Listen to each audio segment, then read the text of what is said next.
Hey everybody, what did you think of those games? A round of applause is sufficient response, yes? No? All right, well we got some more, so maybe they'll tickle your fancy. First, coming out, please welcome to the stage, Grubby.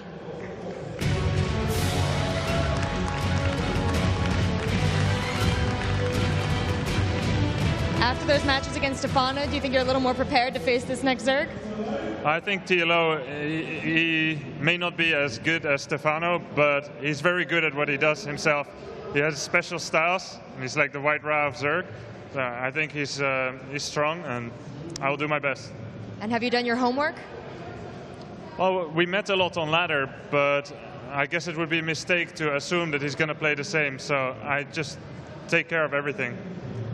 We'll see how well you take care of it. Let's welcome his opponent to the stage, your fellow countryman, the Little One.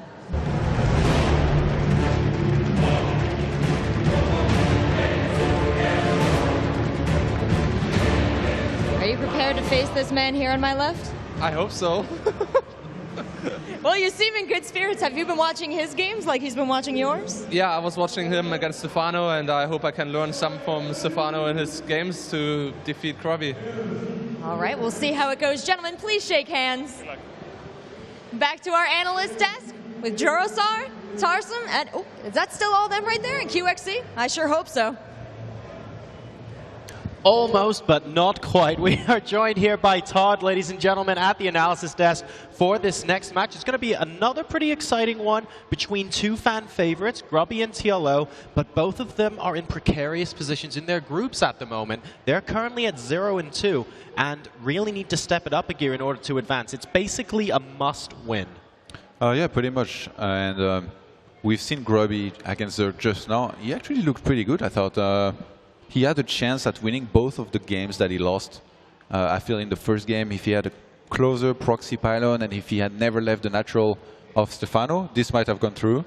Going to the third was a mistake in my opinion. And in the last game, the big engagement in the middle, I really thought Grubby was going to win, but Stefano's flank was too good. He was able to dodge the storms a little bit. He abducted the Colossi as he needed to. TLO, he has not been doing very well in this tournament. He got dismantled by Stefano, and then he lost to Dream, right? Yeah, I believe so. So far, he did indeed. Yes, he did. He lost 2-0 to Dream on Antigua and Akulon. So not the greatest of tournaments so far for TLO, but maybe he'll be able to rally it up a gear and take it back against Grubby here. Harston, do you think it's possible? Like, obviously, maybe a bit of Protoss bias here, but do we think Grubby will be able to take this? Yeah, I think Grubby will be able to take it. It's Protoss and Dutch, man. That's true. But TLO is always someone to, you got to remember that he can do some tricky stuff. I played against him, he did some Nidus Swarmos play, and if you don't spot the Nidus, then it's going to be really hard to beat. So. All right, well, we'll see if we have some funky moves coming out of TLO in this series. Of course, preparing differently as he does for ladder games, as he mentioned before. Let's throw it over to our commentators to see what goes down in game number 1. We have Apollo and Kalaris. Thanks very much, guys. We do have our second PVZ in a row here, but this one a little bit different. This is different. This is big. This is important. As simple as it sounds, the loser of this best-of-3 series is out. They both opened up 0-2 within their respective Group D. It's not looking pretty here, Kalaris. Yeah. Grubby and TLO on the verge of either complete elimination or that one last glimmer of hope here in Group D. As we do have spawning down to the bottom right-hand corner here as our blue Protoss. After falling to Stefano, he goes by the name of Grubby.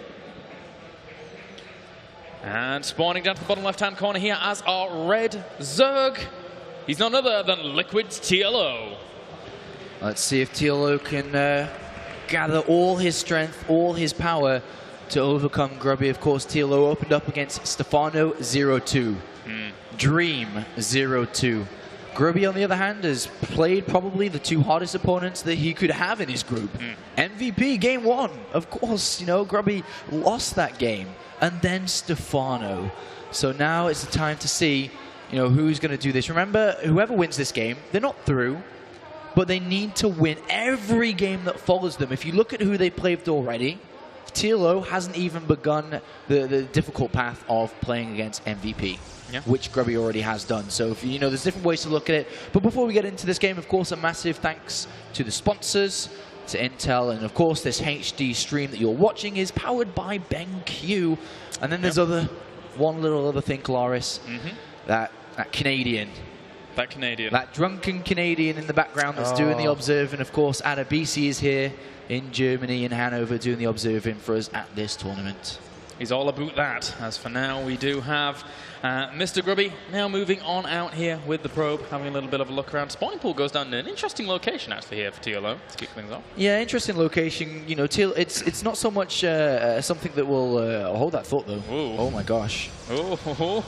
Grubby knows that TLO likes to go for hatchery first, as displayed in this game. And now he's looking to punish it with a very old school cannon rush. There's a lot of holes in this mineral line, but he's determined to seal them all off. Is he actually... Well, he throws down a cannon in that one. How is he going to get back through? Ah, there we go. Oh, Grubby. Well, this is a little bit of a tricky cannon rush. Those two Zerg drones should be able to do quite a bit of damage to that one cannon before it finishes up. But actually cancelling another pylon once again. He's going to...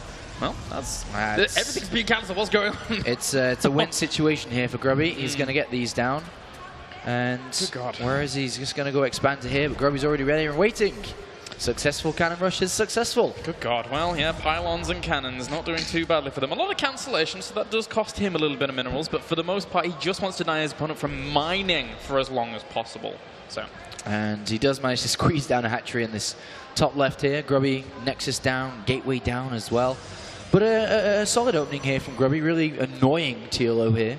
And preventing, as you said, from mining. Quite frustrating to have to deal with. And then eventually that top base could be exploited by early pylons and early gateway pressure because it's so far away from the other bases. I wouldn't be surprised if Grubby followed this up with a 5 to 6 gate. Hatcheries are all far away from each other. There's a probe hidden at the north of this side as well. So we'll see what Grubby's going to do. He has reinforcement pylons on the natural, supported by a cannon as well. He can take that approach, warping zealots there, and send them to the main, attack the third. So lots of different options opening up here for Grubby. Having, you know, spread TLO so thin so early. Yeah, happy to open up with a less conventional style, but it's worked out for him quite nicely here. As for now, behind this, just grabbing his gateway. That Nexus will finish up in a little bit. And again, you know, I'm ready to see what TLO is going to bring to the table. I'm hoping it's going to be something as funky as TLO is well known for. But for now, speed's not that funky. Just speed so far, but still in gas with 3. We'll see what he's going to use that for. As Grubby did manage to scout that third, just checking sure it's still there, and so on and so on. Grubby hasn't really seen anything inside the main base. Does start +1, so +1 pretty much is pushing us towards, as we mentioned earlier, a gateway attack follow-up. Realizing that the reinforcements from TLO will be too spread. But we'll see. TLO does have quite a bit of gas banking up here. We'll see what he's going to do with it himself. It's a really good choice to go for, especially if he has like a secondary pylon or even just zealots waddling into the third location whilst he pressures the top base. Yeah. It's a very, very scary thing for TLO to deal with. And for now, look at that. He feels a little bit more uncomfortable than he normally would have. He really wants to know what his opponent's doing, and he's getting that overload speed. Mothership core is on the way, and we actually see Chrono Boost into the cyber core. It's almost confirmed what we are expecting here. We should see follow-up of gateways come down in the next 30 seconds or so. And Grubby's going to back energy with that Mothership core, and that's the pylon where probably gateways will be hidden right in the center base there. But yeah, you mentioned overload speed is on the way. This will give TLO really good scouting information. It's going to be ready in seconds. He'll see the gateways as they morph if Grubby goes for what we think he's going for. And there's a lovely pylon in the middle of Grubby's base to actually throw down those gateways, and there they go. As for now, well, he still has those 2 pylons at his opponent's natural location, so he can warp in there, warp in at the north. I would really, really like to see a pylon at the third, near at least. Yeah, I mean, we will see soon. There is that probe hiding up there. But TLO is working on the rocks to try to protect that area, which would obviously help out quite a bit. But he scouted the gateways. He's seen 3 additional gateways to the 1 that's on the natural, 4 in total. +1 is about to complete. The Mothership core has energy as well. It looks like with all gases being taken by Grubby, there will seem to be a follow-up action. And does Grubby... Oh, he's not quite got warp gate research done yet. And Burrow is on the way here too for TLO, so not too bad a choice if he gets actually like roaches out, etc. to try and deal with this. But he's just sticking to melee. He's just going to be using that Burrow, I should think, for Zerglings to plant themselves at his opponent's expansions once this aggression comes. Yeah, these pylons on the natural are going to fall here unless he warps in immediately to try and protect them, but it doesn't look like he's going to. And behind this, we do have Grubby going up to Robotics Facility, so he's got backup options here, going over to Colossus and so on to take a third. Doesn't even need to do anything, but he is warping in a pylon to the north-hand side with that probe. And he's got money to back. As soon as that's done, I think we're going to see some Zealot pressure here. 4 Zealots being warped in is the most likely option here.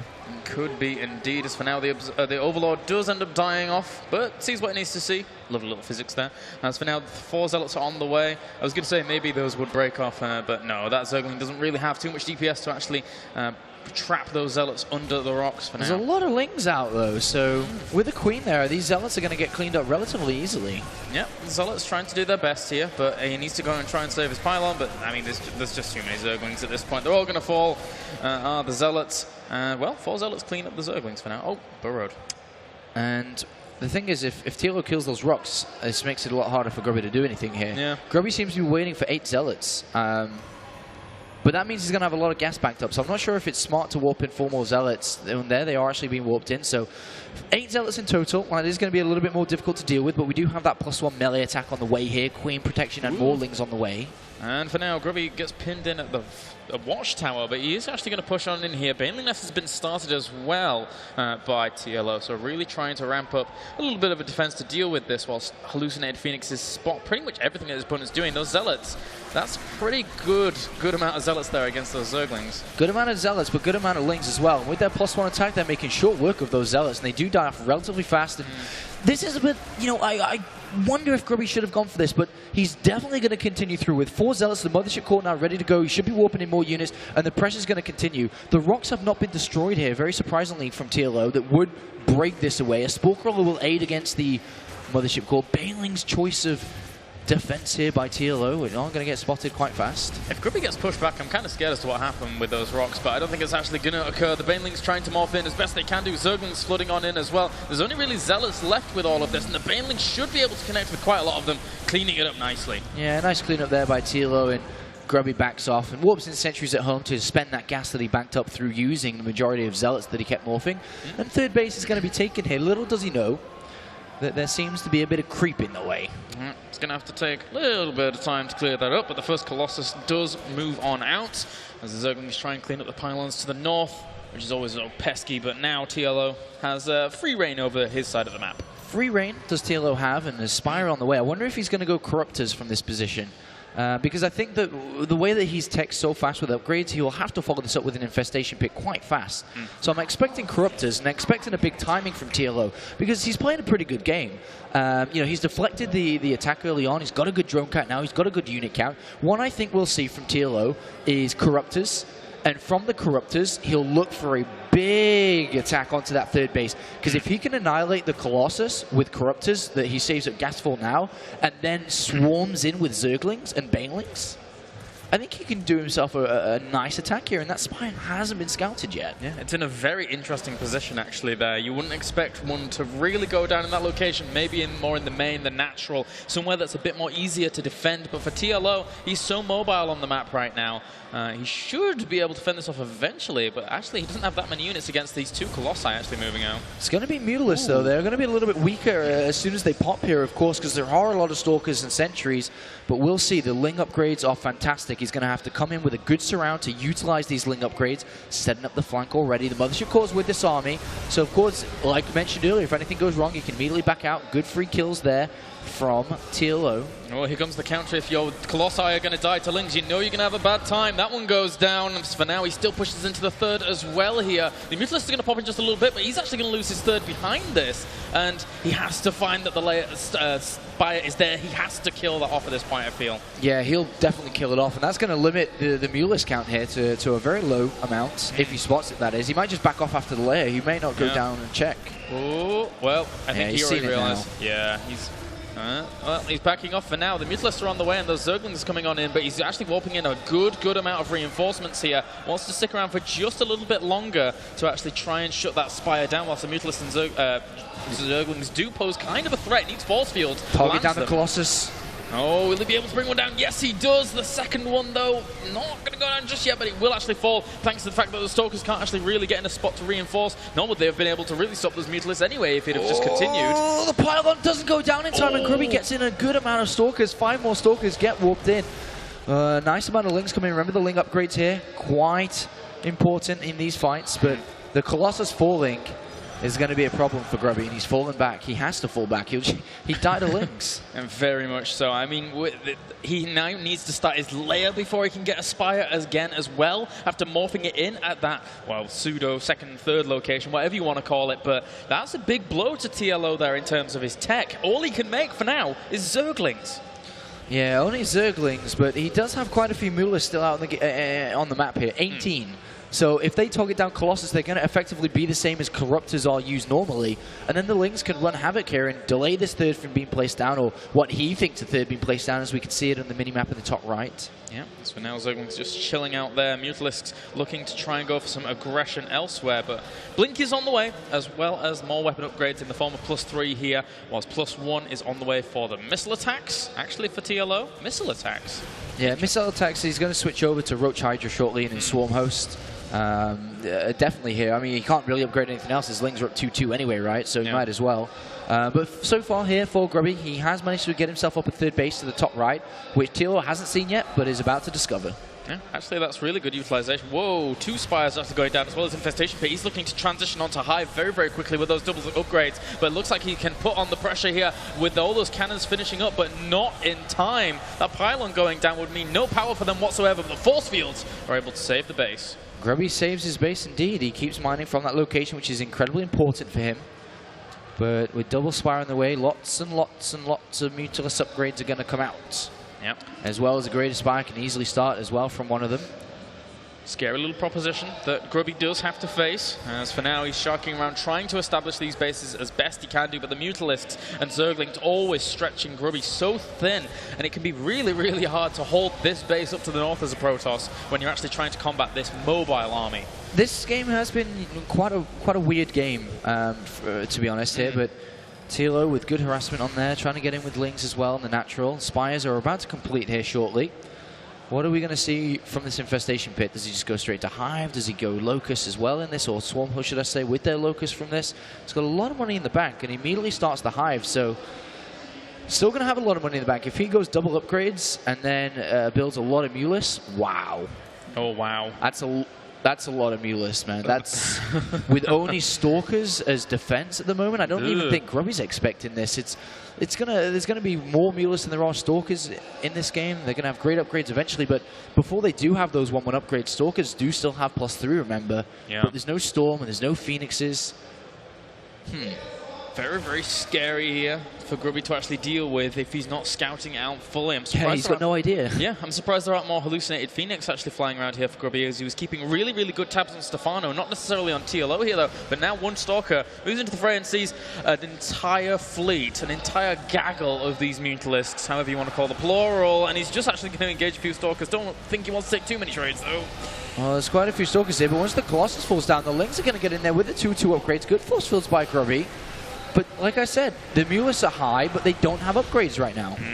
And those 1/1s are on the way. They're at halfway completion here. Those Zerglings, and throws down force fields once again. The Zerglings connecting with them, though. A great surround. Those Stalkers, they're not going to be able to compete with this amount of damage. And TLO is on the verge of crushing through Grubby's army. Yeah, I mean, I'd love to hear the thoughts of Harston and Todd over there. You know, why was Grubby out in the middle of the map there to get surrounded so easily by Lings, as TLO takes another victory and one step towards staying in this tournament, knocking Grubby out here potentially, but the Lings just so incredibly strong at this point, of course. And very, very impressive here by TLO thus far, doubling his opponent's supply right now, whilst Grubby tries his best to transition onto 3 Stargates. He has a pretty considerable bank, but with this build base dying, there you go, GG. Grubby 1 map away from elimination.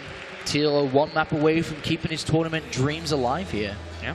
And as you said, I am also very curious to see what Todd and Harston have to say about that. So we'll send it over to the analysis desk, guys, with Jorasar as well. All right, ladies and gentlemen, a pretty exciting game number 1 there. And TLO doing tremendously to take that one off of Grubby. Guys, what did we think about that particular game? What did the openings feel like to you? I mean, obviously there was a cannon rush there, so that has to be a talking point. Harstem said something I wasn't aware of about TLO's play. I think you better go first.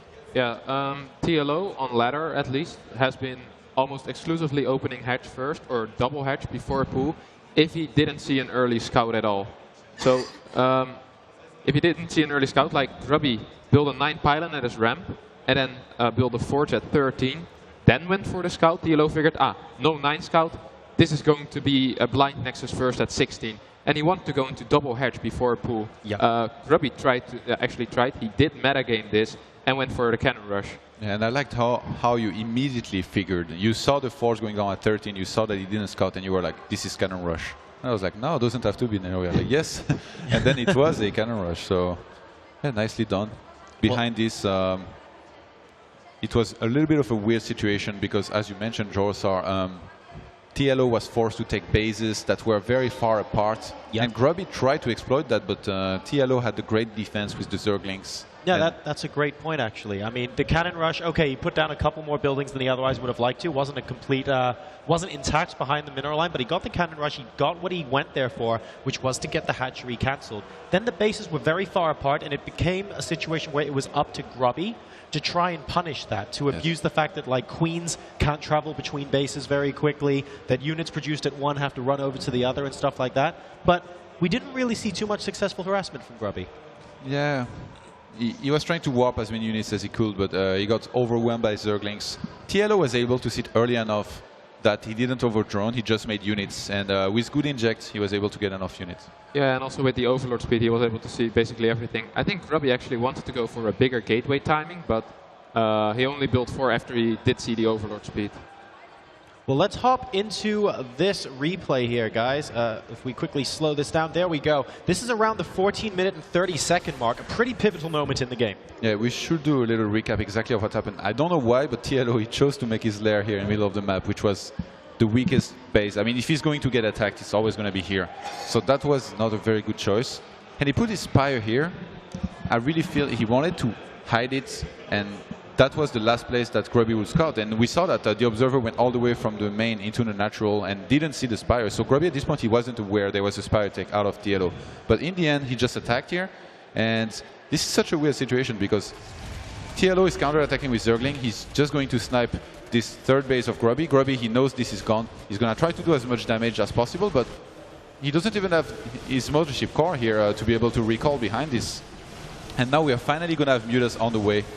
What do you think about the situation, Harstem? Is better for Grubby, better for TLO? I think Grubby was in a really all-in position at this moment. He only had 2 bases, and TLO actually had his fort just finished at another location as well, but he did lose his lair. Like, if he wouldn't have lost his lair, the game would have been over right now. But because... Shouldn't he have brought his mothership core with him? Yeah, I feel the same. I think if he would have his mothership core over here, he would have been able to TP out, maybe save the Colossi, and... Yeah, but still you're on 2 base, so it's... This was a pretty okay engagement here. Nice force field around his army, and behind this, he's going to get the Spire. Yeah, no, the Spire and upgrade not going to finish. That was a pretty big moment in the game there, and really, if that Spire wasn't there and TL was able to get that upgrade, we saw the Mutalists pick off a couple of Colossi. They still will be able to fly around and do a lot of damage. Behind this, I mean, the worker count was even, but TLO, he can just do a big batch of drones here if he wants and pull very far ahead. So now we are just going to jump to the very end of the game. The moment where Grubby got a little bit over-eager here. He sends in a Stalker first to see what's in the middle of the map. He sees all of those Mutas. His first reflex is to try and go for the fight. We see with his vision. He's engaging into those Mutas, but he only has 141 supply right now. Yeah. And TLO is maxed pretty much, with Mutas being 0-0 actually, only as the casters mentioned, I remember. Stalkers are 3-0, so Grubby is feeling very confident. He's only seen Mutas and he has Stalkers 3-0, except he's going to overextend here. And he's finally going to get surrounded. And now he has to force fields. He has to lock the Zerglings out, but a couple of them do get in. And this is, when I saw that, I knew it was game. And we see Grubby also, I just noticed that at the end, like he was losing his entire army. He was like, okay, I cannot beat those Mutas with my Stalkers, even though they're already 3-0. And I think he started a couple of targets for fun, even though he didn't have anything left. And yeah, that was game basically. So very well played there from TLO. He's currently 1 game up against Grubby. Neither player, of course, having a spectacular tournament so far, but TLO maybe getting a little bit of confidence back with this crucial win. Do we think we're going to see any particular switch-ups in game number 2, or is TLO going to go, oh, I'm a game up here, I can actually afford to just sit back and play standard and just try and have confidence in my play? I think Grubby is going to switch it up. So far, every game of PvZ he has played, he played a different strategy against Stefano and against TLO. So I don't really know what to expect from him. But I think it's going to involve some kind of pressure build, because that has been the constant factor in all of his games. Yeah, Grubby always mixes it up a lot in each series, especially in best of 5, but in best of 3 as well. So, I mean, I wouldn't be surprised if he does something totally different. I don't think he's going to cannon rush again, even though there is a small chance. But yeah, should be a pretty good game coming here, which is going to be on Cloud Kingdom, actually. That's right. Let's see what Grubby can do against TLO on Cloud Kingdom. The game is about to start. Let's head over to Apollo and Kalaris. Thanks, guys. Game number 2 on the way. TLO here, pretty darn good in that game. Really was not expecting that big flood of mutas after those 2 spires. That's true, and Grubby here, as we see, is 1 map away from elimination. Both players with 1 common enemy in between them. Of course, Stefano, who beat both of them so far. But Grubby, can he do it? Can he make the comeback possible here, Kalaris? We're going to have to find out. It is going to be Cloud Kingdom. This is where Grubby managed to beat Stefano. Can he beat TLO? We'll see. As for now, we do have spawning up to the top right-hand corner here as our Red Protoss. Ladies and gentlemen, he goes by the name of Grubby. And spawning down to the bottom left-hand corner as our Blue Zerg. He's German. Give it up for TLO. TLO supported by his big brother. I know his big brother's out there somewhere. Hello once again, TBO, the big one, for anyone that didn't know that. And good to see you again. But TLO needs more than just that right now, for sure, to stay in this tournament. He's going to have to beat Grubby and then go up and beat MVP after.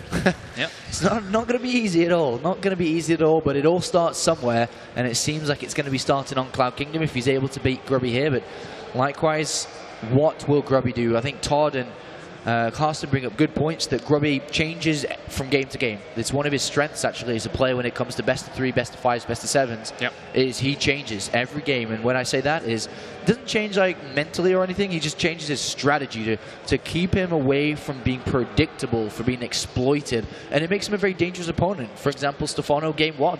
Who would have guessed that Grubby would have done something like that? And then in game 2 play the complete polar opposite. Yeah. If it had been any other Zerg, as the analysis desk said, then that game would have been Grubby's. But in the end, it's not. We could potentially see Grubby do something like that here against TLO. And I don't think TLO would be able to hold it if Grubby were to execute it as well as he did there. And we're only halfway through the day here. We've got a lot more action following. We're only following Group D today. But big highlight games such as Stefano versus MVP, Dream's going to come onto the stage shortly. I think our next match, if I'm not mistaken, is Dream against MVP, a great Terran versus Terran. So, you know, there's a lot more action coming here at the Intel Extreme Masters World Championship. So make sure to hashtag that IEM out there and get it talking, get it trending, do your things, give us a message. But obviously we can't reply right now because we have a job to do. We do, in the form of this PvZ. Although I am looking forward to the 2v2. But regardless, we do have Grubby now placing down one of his common pylon placements so that he can eventually add on a lot of gateways later on. Maybe go for some hidden tech there as well whilst he grabs himself those gas geysers. And TLO, well, he'll probably just go into a 3rd base very soon, but in an interesting location. Super interesting location, because guess where the... Actually, look at that. He's trying to get a pylon down. He's not going to be able to, and there's 2 Zerglings get in. So a couple of things are going to start to mount up here, starting with these 2 Lings that have got in and scout and can harass and pick off any loose probes. It's going to be a frustrating thing to deal with for Grubby, so not the best of starts. But the second thing is, when and if Grubby decides to send out a probe to scout for the 3rd base of TLO, he won't see it. And then Grubby may react in the wrong way. He may think that a 2-base Swarm Hose play can come out, which is something that TLO is very known for in Heart of the Swarm on the ladder. So a couple of things here can be quite annoying for Grubby to have to deal with and react to. Yep, he has to try and figure out the puzzle that TLO has left before him here. As Grubby for now, just adding on his cybernetics core. Whilst these Zerglings are still being so pesky, TLO keeping these Zerglings alive against the Zealot is of great importance until that Stalker comes out, so you can just hinder his opponent for as long as possible. Almost got a pro kill there. Not quite yet, though. Trying their best, and Grubby goes in for a surround. Ooh, nice grab there by by those probes on that one link. But that third base now finished for TLO. He's playing completely normal, by the way. Nothing's out of the ordinary, just apart from this weird location of a base. And TLO, that could work heavily in his favor. But to be honest, we're talking a lot about this third base location, but Grubby hasn't even gone out to scout. He has absolutely no idea. He doesn't have the Xel'Naga Tower. He sees nothing in this game, and is very much so open to any kind of two-base attack, any two-base play. He's choosing his strategy based on zero information, and to a lot of games, to a lot of players, it's usually a downfall that they don't scout and something happens. But for this game, it's okay for Grubby because it's probably playing in his favor not scouting that third. And the interesting thing is that this initial poke that's moving across the map for Grubby here is actually heading towards the natural to begin with. It'll probably end up going over to the third eventually. It'll be like, wait a minute, this is slightly awry. Something is going on here. TLO is potentially up something, but oh, actually, he's going to go and check the third first. Oh, where is that mothership core going? It's going all over the place. It's going towards the natural now. No, it is going to move down there, and this is going to be scary. He'll immediately from this position go into the main base. Oh, no, he didn't actually go in there either. Oh my god, Grubby. But he's looking, he's scouting, he sees no Zergling speed. He's going to check the layer, or at least the quote-unquote layer, which isn't there. He sees a hatchery. Well, I guess he sees no creep at his opponent's third, or near it at least, so, and didn't really see anything going on, so he thinks it's not there. He double 100% triple checks now, but behind this we do have immortals being made. No third base by Grubby, and this, depending on how he reads this, because he saw no layer on the natural, he saw no layer in the main base, he has to know that it's up to the top left. Yeah, and he makes a pylon at his natural to wall it off completely to make sure that he, you know, it doesn't get attacked by anything absolutely crazy. But TLO is going to be able to scout out everything with that speed overlord. I'm not 100% certain that Grubby knows what's going on in this game. By throwing down a robotic space so early, it's a clear indication that he's wanting to play against Swarm Hoster or expecting to play against it, or at least something that he's not really understanding what's going on. The Mothership Core, as much as it did move around and try to pick up as much information as possible, from what I can see with Grubby, he really doesn't know what he's playing against here. Oh, but at the same time, is that Mothership Core going to be able to see? I think he's seen the creep at the third, so he knows it's there. Grubby's playing mind games here. The robotic space should be cancelled, I think, because that's what TLO scouted, and behind this he's just added on more gateways. Grubby is playing a bit of a mind game here. This is looking like an Immortal all-in. Well, at first it was going to be Colossus, and then as the Overlord came in and scouted that, Grubby said, well, I'll cancel that now and throw down more gateways. Spire is on its way here for TLO, which opens him up quite a lot, and Grubby's seen it too. Grubby knows his time. He's got to go before that finishes. He's got to get in there before these Mutalisks come out, and he's going to. He's going to hit this quite hard. He's got a lot of sentries, a lot of immortals, but every single unit he will build from here should be Stalkers. Yeah, really should be. And I mean, during all of this, TLO has got Zerglings in place to go for potential, you know, flanks once this army moves out into the middle of the map. So Grubby has to be very, very careful about when he moves out, especially with those Banelings. Oh my god! Oh my! Oh, and TLO nods in acceptance of that move there, killing off 5 sentries during all of that. Good force fields, but Grubby, good luck if you want to move out across the map with that many sentries. Oh, that's changed everything.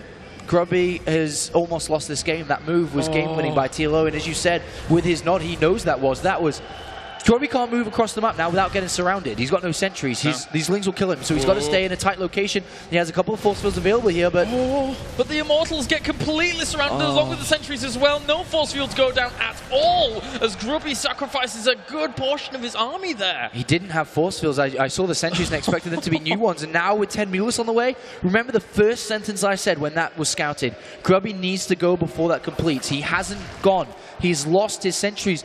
Grubby is about to get surrounded very shortly with Ling and Mutalisk and will lose everything. And from dead and gone. TLO looks like he can revive his tournament life here. He really does. Grubby's going to try and go for 2 Stargates behind this, but wow, wow, wow. TLO, what decision-making to actually set that trap and execute it so well. Grubby here is in a lot of trouble. He's trying to apply pressure, but the Mutalisks have been seen. I don't even know if he can actually combat this without... He's going to have no force fields left after those 2. And Grubby now knows he's in trouble. He's added on 2 Stargates, which he probably can't even afford to do right now with consistent unit production.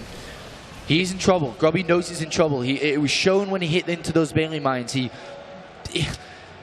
Man, he's in... I don't even know what to say that Grubby can do in this game. Here comes the surround, which is expected. The recall comes in to save his units, but that will happen time after time after time. And TLO can keep expanding here. Take a 4th, take a 5th, do whatever he wants. He's got Grubby in submission here. Yeah, there's really, unless somehow, somewhere, Grubby makes these Phoenix super cost-effective without Onion Pulse Crystals, then Grubby is going to have a very, very difficult time climbing this mountain that TLO has presented him with, even just swinging on in, killing a few pylons, whatever. It doesn't matter, because as long as he's stuck on these 2 base, TLO is fine and dandy. Yeah, TLO is more than fine and dandy. And on 2 base, like I said, he can't keep 2 base Phoenix production and unit production.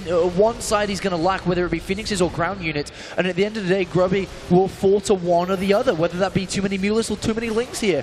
Zealots get caught out, and the 4th base is down, the Overlords are spread, and to be honest, when a Zerg player spreads all around his Overlords and Lings and sees no base, he says, yes, there is no hidden expansion.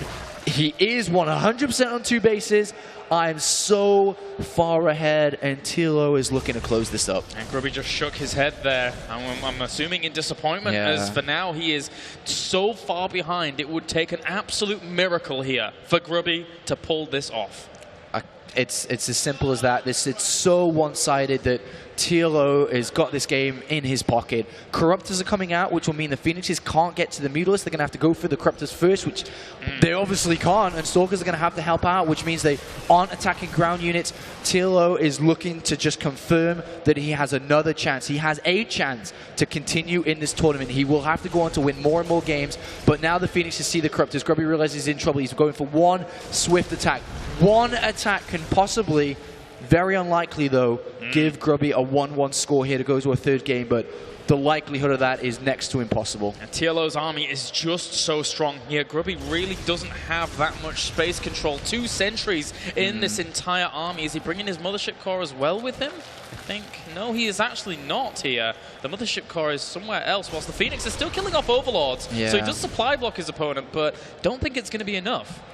And very shortly, if we don't see an attack from Grubby, TLO is going to force an attack here. He'll take a fight on that 3rd base no matter what, especially now his upgrades are starting to align. The Mulas are ready to go. +1 Carapace is on its way. Grubby is fighting the biggest battle of his tournament here. It's that simple. He loses this, he's out. You can even see on the camera that he looks disappointed. He looks angry / sad. I can't really describe it, but he knows the position that he's in. Twilight coming down, Twilight Council coming down behind this to continue upgrading. The 3rd Nexus goes down, and what we're going to see here from TLO as he reaches 200 supply, as mentioned, whether Grubby likes it or not, Kalaris. Yeah. And he's definitely on the favor of not liking it.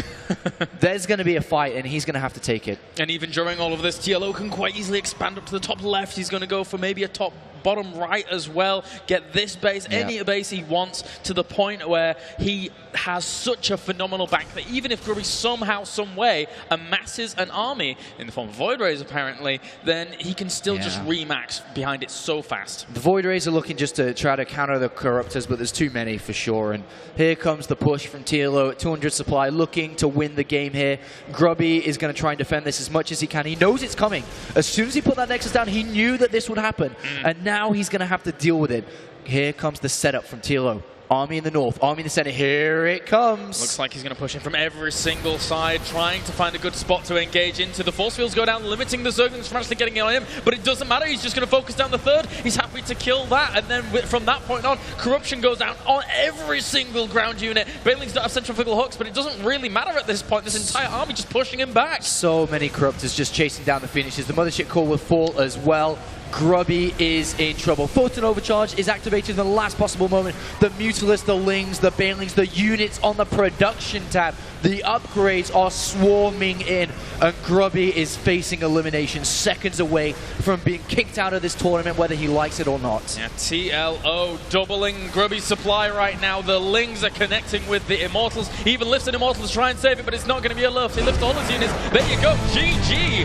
TLO takes it 2-0. He takes it 2-0, and unfortunately these players are friends, but one of them had to be eliminated from this tournament. It was Grubby or TLO, and unfortunately for Grubby fans, it's Grubby that's eliminated here. TLO has a chance though. He's lost his first two, he's won his third game. He now goes 1 win to 2 losses. It's possible for TLO to still stay in this tournament and advance through his top 3, but he has to beat Dream. He has to beat MVP, who is sitting at the top of the group. God, the Dream is going to be an uphill struggle indeed. I am very, very scared for TLO going up against Dream.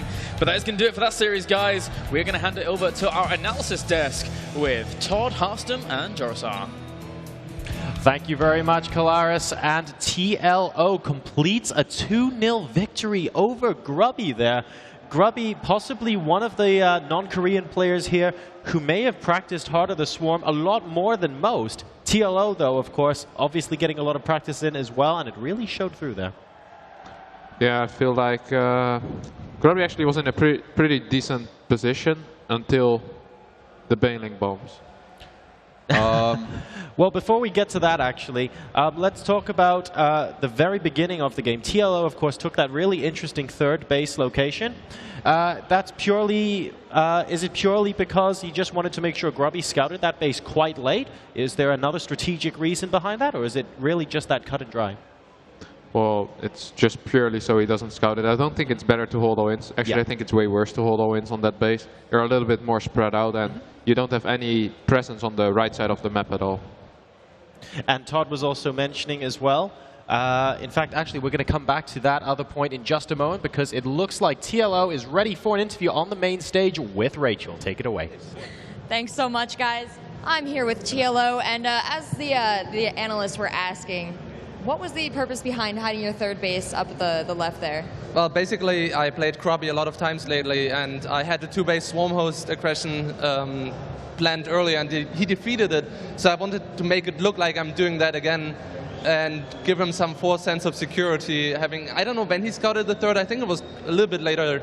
So it worked out pretty well for me. He didn't go Phoenix because of it, and overall, I'm pretty happy it worked out. Well, before this tournament, a lot of the Zerg were saying that Heart of the Swarm is not for them. They're the weakest race. I mean, based on your games, on Stefano's games, on the games earlier this week, do you think they're going to be saying that after? Well, I know I have the reputation of never talking about balance, and I still think Terran is a little bit too strong at the moment. Just because Widow Mines deny any ground, deny any circling play, and you're kind of forced into Brood Lord Infestor still, which is not really what people wanted to see anyway, so I think the Widow Mine needs to be a little bit changed, but CVP seems to be pretty alright. But we can't really talk about balance at this point, because everybody has to figure out tons of stuff still, but I think it's going okay. Some things need to be changed, for sure, but I think it's gonna happen. Well, thank you so much for your insights there. I just want to let you guys know real quick, if you want to get some signs made, show your favorite players that you love them, right back here between the two stages, there's a table with some signs. You can fill them out, some markers. So make one for TLO here, make one for your favorite player, and we're going to go back to the analysts. All right, looking forward to seeing what kind of cheerfuls might appear in the crowd later this afternoon.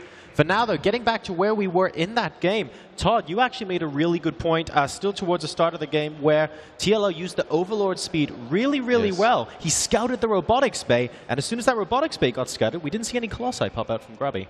Yeah, and you know, TLO's reaction is to go into Zergling Baneling, which I'm not sure I understand, because I know that Zergling Baneling is definitely not good against Zealot, Archon, Templar style, but it's not supposed to particularly be good against Colossus either, except TLO. He gets Burrow very quickly here. He's going to try to bait the units out of Grubby with those Zerglings. And we saw how he detonated here and was able to kill a lot of the sentries. I mean, if you lose this many sentries with this much energy as a Protoss, it's going to be very hard to recover. And behind this, TLO is just making Zerglings, a lot of Zerglings, just a couple drones that he's adding. And he's going to go into Mutas behind this. And I mean, having killed already all those sentries really put him ahead. And we see the Immortal here struggling to get out. He's like, and Grubby, he was stuck in this position for some time. But behind this, he wanted to go for a push, and I mean, I don't know what was going on with him this game, but his macro and everything did not seem up to par as usual. Can we take a look at Grubby's vision in that part of the replay? Okay. Because I think I was watching in his vision and he didn't seem to pay attention. I think he was doing something in his base. I think he wanted to deny the Overlord Scout from coming in again. But I don't think he was looking at this right at the start. Yeah, that might have been it. And to be honest, it's not something I would expect. Like, I don't think I've ever saw Banelings being burrowed. See where he's looking. Oh, he just doesn't have an observer. Yeah. And now, just now. Okay, wow. Merry Christmas. Merry Christmas. Merry Christmas indeed. Oh, that was a really nice spur-of-the-moment decision, though, there from TLO, though. He knew that there was nothing on top of the ramp or that something was coming down, immediately burrowing the Banelings and I'm gonna the Immortals. But let's jump to 17 minutes. Yeah, let's do. Something weird happened. For some time, Grubby wasn't making anything, even though he had a lot of money. We see him, he's almost at 1,400 minerals. So, I don't know. Where's the M on this keyboard? Oh, there. I thought he had some problem with his keyboard or something. Like, this is not supposed to happen. He's behind. He needs to make more units, but it's not. He has enough gas. I guess maybe. Hey, look, he doesn't even have Phoenixes queued for a long time here. Maybe he was hesitating. I felt like if he would have built 4 or 5 cannons at his third, he might have been able to actually hold the push. 4 or 5? I would have built 15, man. He has 1,600 minerals. And here for some time he wasn't making units, and then finally he's going to spend his money. But I mean, TLO, he already had his composition of Mutadis, Zergling, Baneling, and behind this he went for Corruptors to help tank against those Phoenixes. It's very hard to target fire those Mutas, and yeah, he was just able to get the win from there. All right, well, very well played there to TLO, taking the 2-0 over Grubby. And amusingly, on the Liquipedia page yesterday, we saw every player until Sting at the very last time on the right-hand side of the list of matches win. The left-hand side seems to be winning 100% of their games today. We'll see if that ends up continuing, because Dream MVP is next up on that list. But before we go to the next match, ladies and gentlemen, we just want to remind you that on Saturday, please don't forget, about an hour before the finals, we're going to have voting beginning for the sickest nerd baller, the MVP prize, here at the Intel Extreme Masters. The winner gets all sorts of really cool sponsor gear. There's an i7 processor, Patriot memory, a custom-made hoodie, which you've seen presented to several players throughout the weekend so far. I want it. But also, of course you did, man. Is it good? I want it. I want it. I said. You want it? Yeah, I want it, man. I want it all. I want the sick nerd baller all. We need to get you back in that booth, man. I need to play the FFA and win it. That's what I need to do. I've already planned the strategy and everything. Well, then we just have to talk to Carmack. You think I'm kidding? I'm not kidding. You're going to play too, right? Yeah. Okay, you're going out first. All right. Oh, fight and talk here. But here's what's really particularly interesting about this Sick Nerd Bowler Award. We have something pretty awesome, and we have a short video that we'd like to play for you, just so you can get a taste of what these guys will receive.